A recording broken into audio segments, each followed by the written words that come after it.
Yes, Your Honor, Kevin Paffrath. All right, so the ball is back in your court, Mr. Paffrath. Hey everyone, me Kevin here. So I'm still kind of shaking right now. I went to court and, well, let me catch you up on what the heck is going on and what happened and whew. All right. This right here, well, it's a house. And yes, this video has to do with real estate because, well, that's what I do. I invest in real estate. So yeah, I went to court related to real estate. And I wanted to buy this house back in May. And prices have gone up a lot since May.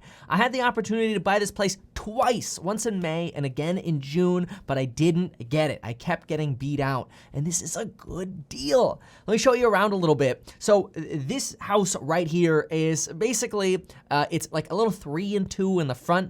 And they got this funky addition off the back, and there's some mildew going on. The house is leaking. There's trash everywhere. The house is almost destroyed.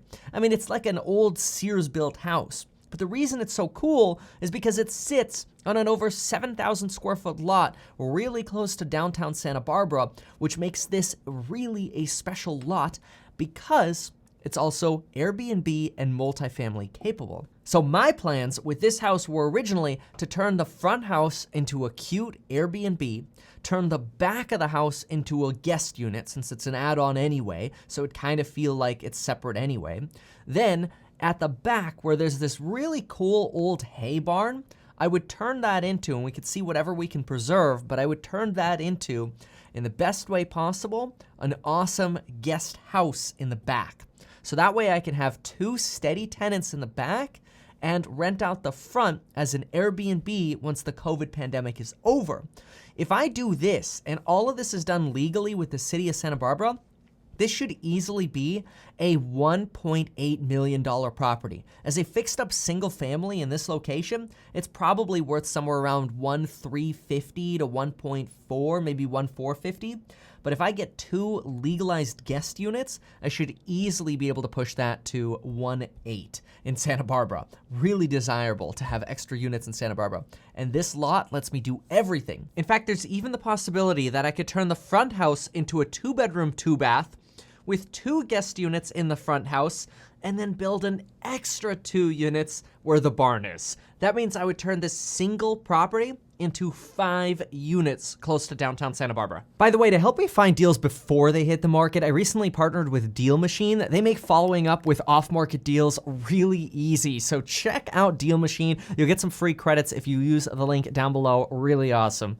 But the problem is, it's also 1 earthquake away from falling down, and it's red tagged. So I've got a lot of issues with this kind of property. So how did I end up in court with all of this? Like, what is going on? Well, so here's the scoop. Since I lost the deal in May and June, I decided that I wouldn't let this one die. This is a probate deal, which means somebody died. And in order for this deal to actually get approved for sale, this deal has to go through a court confirmation hearing.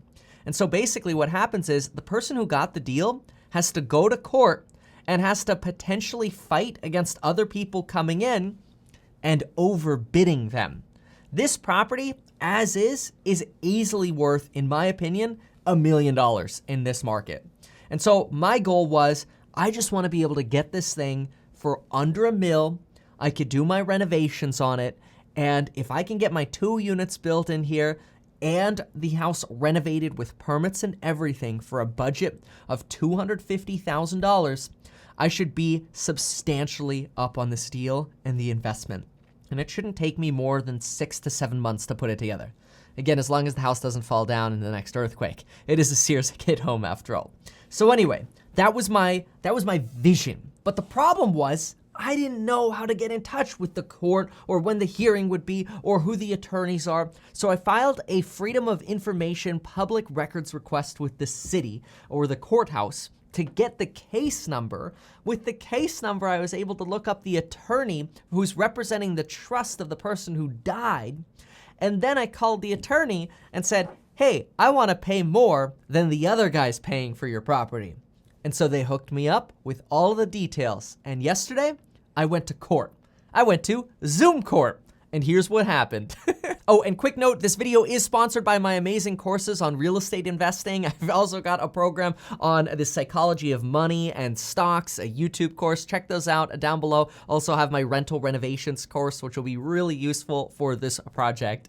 Check those out down below. On for report and confirmation of sale of real property. This is concerning a property located at 1337 subscribe. Street in Santa Barbara, California, with a purchase price of $750,000. Yep. And we've not received any notice that anyone would be appearing to overbid. Is there anyone That would be present me. in the Zoom courtroom this morning who intends to overbid on this property? Yes, Your Honor. Kevin Paffrath. How do you spell your last name? So this is the judge, and this is the competing buyer. This is the real estate agent who probably came for the show. So, the minimum overbid is $788,000. I would be willing to pay that amount, yes. Ms. Miquelon Vasquez? Your Honor, we would ask if Mr. Paffrath has proof of funds, and also if the current buyer that was in escrow is present, and if they would like to meet or exceed the overbid. Yes, we're present. That's myself, Tatiana Mironova, and my son. This is the buyer's mom. Well, my first questions, of course, are for Mr. Paffrath. You know, we usually, when we do this in open court, we require the presentation of certified funds. We've been handling it a little bit differently since we're doing this by Zoom, but we still do require proof of funds and ability to complete the transaction. What do you have to offer the court, Mr. Paffrath? Your Honor, Kevin Paffrath here. I have my proof of funds. Should I just share my screen with Zoom here? If you have the capacity to do that, sure. Sure, okay. Here we go. Okay, it should be sharing now. So this is my JP Morgan account. And so at the top here, you'll see $1 million here in investments in this account, and then 847 available in these banking accounts. Stock market's down a little bit today, though, unfortunately. Quick heads up, the buyer's mom ends up trying to discredit me. It doesn't have your name anywhere. Here you go. These are sort of the more detailed accounts and the account numbers. So how do you know how long will it take for you to liquidate? It's liquid. Not the cash. Your Honor, this is Anton Mironov. I'm currently in contract with my mother to buy this property. It's my understanding that to participate in an overbid, overbidders are supposed to have the cashier's check for 10% of the overbid price. Is that correct? That is correct, but you know, in this day and age, when we're doing this by Zoom, it makes it rather difficult. So in general, what I've been doing with these is requiring that the funds be provided within 24 hours, which I think under the circumstances is reasonable. The first overbid presented to the court was that by Mr. Paffrath at 788.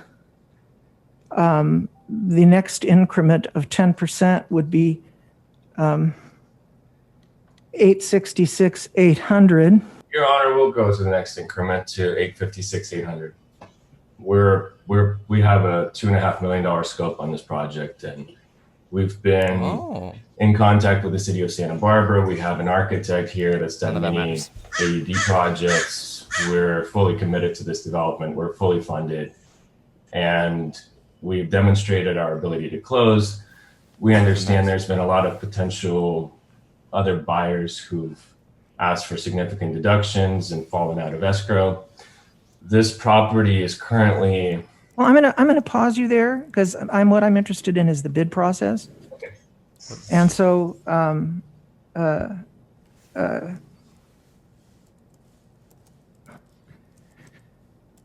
we have 788 having been offered by Paffrath, and there's the question of whether there'll be a desire to go to the 866, 800. And you're telling me yes? Yes. All right, so the ball is back in your court, Mr. Paffrath. The Let me get your next number for you. I believe it's 953,480, Your Honor. If I take this, the next offer has to be $1,040,000, which is way too high. This is the last bid where this property makes sense. That's correct. And so that's 10% over the last bid price. That's the way that would work? Yes. Okay, I accept.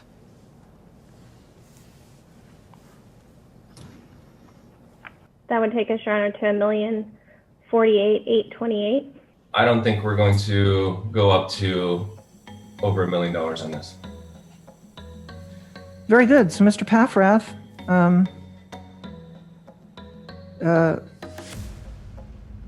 your offer is $953,480. Within 24 hours, you have to make your deposit, and then the escrow will open and it will follow forthwith. That sounds Your Honor, great, Your Honor. Thank you.